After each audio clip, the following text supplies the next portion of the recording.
Episode 65ல் மணி வந்து பயங்கரமாக fever வந்து படுத்து தூங்கிட்டு இருக்காரு. இதை வந்து பாண்டியும் வீராவும் பார்த்துடுறாங்க. ரெண்டு பேரும் என்ன பண்ணுறாங்க, ஐயோ மணிக்கு இவ்வளோ தூரம் கொதிக்குது அப்படின்னு சொல்லி பயந்துக்கிட்டே மாத்தையன் கிட்ட ஓடி போய் சொல்கிறாங்க. அப்போ மாத்தையன் வந்து சொல்கிறாரு, டேய் அது வந்து ஒன்றும் இல்லை, தங்கம் வந்து லவ் ப்ரப்போஸ் பண்ணிட்டா, அதனால தான் அவனுக்கு ஃபீவர் வந்துருச்சு, இதெல்லாம் ஒரு பெருசாக எடுத்துக்காதீங்க அப்படின்னு சொன்னோடனே பாண்டியும் வீராவும் என்ன பண்ணுறதுன்னு தெரியாமல் ரூமாக போயிட்டு, தங்கம் வந்து ப்ரப்போஸ் பண்ணிட்டா தெரியுமான்னு சொல்லிட்டு ஒரு ரூமாக்கா போயிட்டு கடைசி தங்கம் ரூமுக்கே போயிட்டு சொல்கிறாங்க, அவன் வந்து லவ் ப்ரப்போஸ் பண்ணிட்டான் அப்படின்னு சொல்லிட்டு தங்கம் வந்து பயங்கரமாக சிரிக்கிறாங்க. இங்கே வந்து பார்த்திங்கன்னா ரங்கன் வந்து துளசிக்கு ஒரு மெசேஜ் டைப் பண்ணுறாரு. அப்புறம் வேண்டாம், மினிஸ்டர் இருந்தால் எனக்கு ஒரு மெசேஜ் கூட ரிப்ளை பண்ணக்கூடாதா அப்படின்னு கோவப்பட்டுட்டு டைப் பண்ண மெசேஜ் டெலீட் பண்ணுறாரு.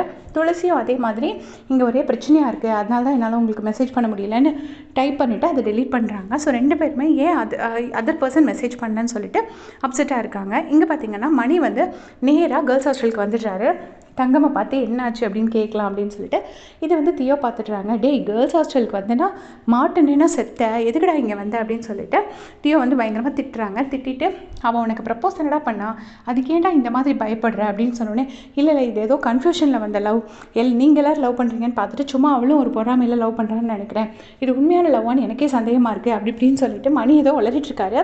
உடனே தியோ வந்து மணியோட கழுத்தை நெரிச்சு, நானே உனக்கு கொண்டுடுவேன், சரியா ஒழுங்காக ஓடி போடா அப்படின்னு சொல்லி திட்டி அனுப்புகிறாங்க. இங்கே பார்த்தீங்கன்னா தங்கம் காலையில் முழிச்சிட்டு பாட்டெல்லாம் பாடி பயங்கரமாக என்ஜாய் பண்ணிட்டு இருக்காங்க. அதை பார்த்துட்டு லாரா சொல்கிறாங்க, நீ லவ் பண்ண அப்படி பாட்டு பாடி கொள்ளுவேன்னு எனக்கு சத்தியமாக தெரியாது அப்படின்னு சொல்லிட்டு லாரா வந்து டீஸ் பண்ணிட்டு இருக்காங்க. இன்னொரு பக்கம் பார்த்தீங்கன்னா பாண்டியும் வீராவும் ரங்கனுக்கு போயிட்டு சாக்லேட் கொடுக்குறாங்க. அப்போ அவர் கேட்குறாரு, எதுக்குடா சாக்லேட் அப்படின்னோடனே, ஒன்றும் இல்லைங்க, தங்கம் வந்து மணிக்கு லவ் ப்ரப்போஸ் பண்ணிட்டான் அதுக்காக அப்படின்னு சொல்லிட்டு சொல்கிறாங்க. இது கேட்டு ரங்கனும் சிரிச்சுட்டு அப்படியே போயிடுறாரு.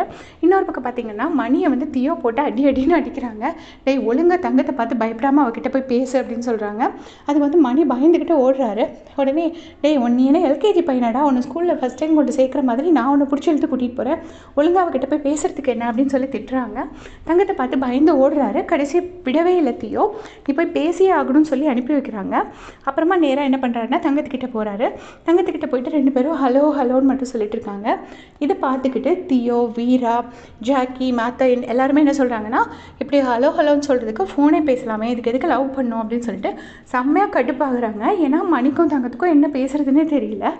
அதுக்கப்புறமா என்னென்னா ருக்மிணி வந்து ரங்கனை கூப்பிட்டு சொல்கிறாங்க, நம்ம சீக்கிரமாக நியூ கோச் அரேஞ்ச் பண்ணோம், அப்படி இல்லைன்னா நான் எப்போவும் மாதிரி இன்டர்வியூ வச்சு எடுக்காமல் தெரிஞ்ச சர்க்கிள்ஸ்லேயே யாரையோ கேட்டு சீக்கிரமாக அரேஞ்ச் பண்ணலான்னு பார்க்குறேன் அப்படின்னு சொல்லி ருக்மிணி வந்து ரங்கன் கிட்டே டிஸ்கஸ் பண்ணுறாங்க.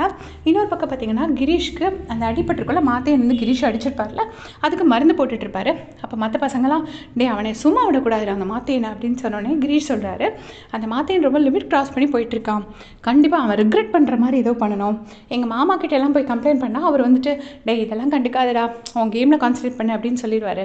ஸோ எல்லாத்துக்கும் நான் மாமா கிட்ட போய் நிற்க முடியாது அப்படின்னு சொல்லிட்டு கிரீஷ் சொல்கிறாரு. இன்னொரு பக்கம் பார்த்தீங்கன்னா மணியும் தங்கமும் கேன்டீனில் உட்காந்துருக்காங்க.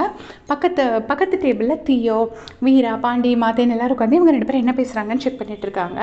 அப்போ வந்து தங்கமும் மணியும் சும்மா வந்து நீ நல்லா ப்ராக்டிஸ் பண்ணியா, நான் இன்றைக்கி ஒரு கேட்ச் பிடிச்சேன் அப்படின்லாம் பேசிகிட்டு இருக்காங்க. இதை கேட்டே தியோ வந்து செம்மையாக டென்ஷன் ஆகிறாங்க. இதுக்கெல்லாம் இவன் லவ் பண்ணாமலே இருந்திருக்கலாம் அப்படின்னு. அதுக்கப்புறமா மணி என்ன சொல்கிறாருன்னா, உனக்கு ஒரு பிளேட்டில் சாம்பார் கொண்டு வருவா, இன்னும் கொஞ்சம் சாம்பார் வேணுமா, இட்லி வேணுமா அப்படி கேட்டுட்ருக்காரு. அதை கேட்டுட்டு இவன் முழு நேர சர்வராகவே மாறிட்டான்டா, இவன் வந்து லவ்வே பண்ணல அப்படின்னு சொல்லிட்டு செம்ம கடுப்பாயிட்டு இருக்காங்க. திருப்பியும் தங்கமும் மணியும் பேசுகிறாங்க. அப்பவும் பார்த்தீங்கன்னா ரெண்டு பேருக்கு என்ன பேசுகிறதுன்னு தெரியல. ரெண்டு பேரும் இதே மாதிரி மேட்ச் பற்றியே பேசுகிறாங்க. அப்போ தியோ எல்லாருமே என்ன சொல்கிறாங்கன்னா, நம்ம நிற்கிறனால தான் பேச மாட்டேங்கிறாங்க, நம்ம இந்த இடத்த காலி பண்ணிட்டு போயிடுவோம், அப்படியாச்சும் பேசுகிறாங்களான்னு பார்ப்போம் அப்படின்னு சொல்லிட்டு இந்த இடத்த காலி பண்ணி போயிடுறாங்க. அங்கே பார்த்தீங்கன்னா மணியும் தங்கமும் ஒருத்தர் பார்த்து மாறி முடிச்சுட்ருக்காங்க. அதோட இந்த எபிசோட் முடிஞ்சிருக்கு. அடுத்த எபிசோட மீட் பண்ணலாம். தேங்க்ஸ் ஃபார் வாட்சிங்.